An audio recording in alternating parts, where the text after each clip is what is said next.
अब कितने दिनों से ये केस चल रहा था तो यूनिवर्सिटी तैयार नहीं कर सकी कि क्या जवाब हासिल करना है, वो तैयार ही नहीं थी जल्दी अचानक ये फैसले कहाँ से आ गए सर? तैयारी नहीं थी यूनिवर्सिटी के पास। अदालत में पेश होने के लिए आ रहे थे आप, कब तक बात हुए सर? ये धीरे जाएगी।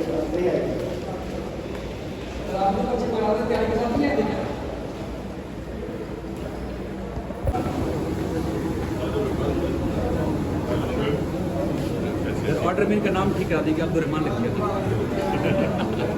क्या कहते हैं सर आज की कार्रवाई को? कराची यूनिवर्सिटी क्या कहती है? कराची यूनिवर्सिटी ने आज रजिस्ट्रार साहब ने आके टाइम मांगा कि हमने इसमें तफसीली जवाब देना है।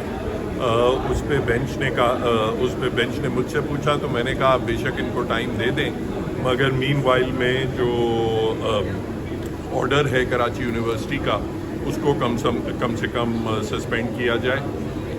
जज साहब ने फिर उनसे पूछा कि देखें ये ऑर्डर भी जो आपने पास किया था ये जज साहब की को नोटिस दिए बगैर किया था, और अगर हम इस ऑर्डर को फील्ड में रहने दें जब तक आप जवाब वगैरह तैयार करते हैं, और कल को अगर जज साहब के ख़िलाफ़ कोई मज़ीद कार्रवाई हुई और वैसे उनकी जो रेपुटेशन है उस पर जो नुकसान होगा तो उसका फिर अजाला कैसे किया जाएगा।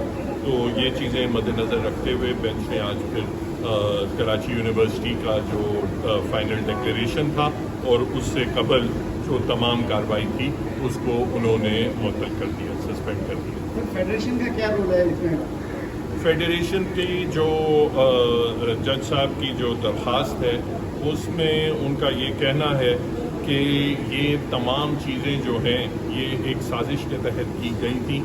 एक बार जब वो 6 जजेस का लेटर दिया गया था जिसमें एजेंसीज़ के रोल के हवाले से जज साहिबान ने ख़त लिखे थे कि जजेस के घरों में से, बेडरूम्स में से कैमरास निकल रहे हैं, केसेस में इंटरफेरेंस हो रही है हाई कोर्ट में एजेंसीज़ और हुकूमत की तरफ से, तो उसकी रिएक्शन में ये तमाम कार्रवाई की गई थी।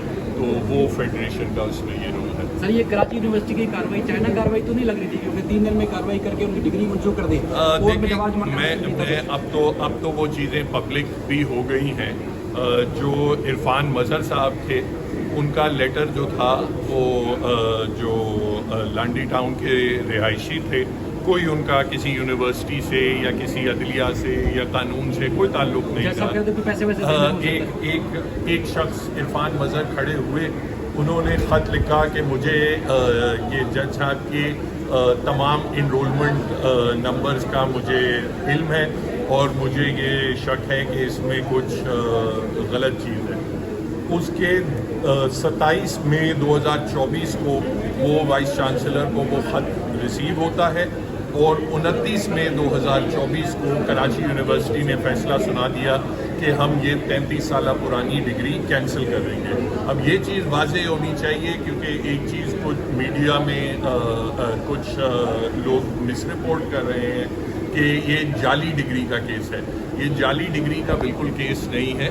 केस ये है कराची यूनिवर्सिटी भी मानती है कि जी हाँ ये डिग्री असली है, हमने ही जारी की है, मगर वो कहते हैं कि जज साहब जो थे वो इनएलिजिबल थे इस डिग्री के लिए, इसलिए हम कैंसिल कर रहे हैं। और वो भी कैंसिलेशन का जो तरीक़ेकार अपनाया वो मैंने आपको बता दिया और क्यों और कैसे हुआ। लेकिन अदालत में जवाब जमा कराने के लिए टाइम नहीं था। आज जवाब तो नहीं जमा कराया, अब अगली डेट से पहले गालिबन जमा कराएंगे। शुक्रिया। देखिए कराची बार ने पहले भी पिटीशन की थी, पिछली जो पिटीशंस थी उसमें हमने लोकस स्टैंडर का इशू था, इसी वजह से जस्टिस जहांगीरी साहब ने ये पिटीशंस इन पर्सन फाइल की हैं। और कराची बार का मौक़िफ़ बहुत क्लियर है कि हमने अपनी पिटीशंस उन 5 जजेस के लिए वैसे भी कराची बार की तरफ से मेरे ही नाम से बहैसियत जनरल सेक्रेटरी हमने सुप्रीम कोर्ट में फ़ाइल की हुई हैं। और यहाँ पर भी सॉलिडेरिटी हमारी बार पूरी जस्टिस जहांगीरी के साथ इस तरह का कोई अमल होता है कि जिस तरीके से वो पहले एडवोकेट जनरल भी रह चुके हैं, उन्होंने कई साल वकालत भी की है और अब वो जस्टिस हैं, तो 3 लाइनों का कोई ख़त किसी की तरफ से आ जाता है तो क्या वो इस तरह की कलरेबल एक्सरसाइज करके किसी ऐसे खुददार इंसान को जो मनसब पर बैठ के लोगों को इंसाफ के लिए सर्व कर रहा हो اسے کچھ ڈائریکشنز نہ ماننے کے اوپر یا ایگزیکٹو کنٹرول کی وجہ سے اس طرح کا عبرت کا نشانہ بنایا جائے تو ہم ایسے ہر عمل کے خلاف قانونی چارہ جوئی کرتے ہوئے عدالتوں میں موجود ہیں اور انڈیپینڈنس آف جوڈیشری کو یقینی بنائیں. ٹھیک ہے سر.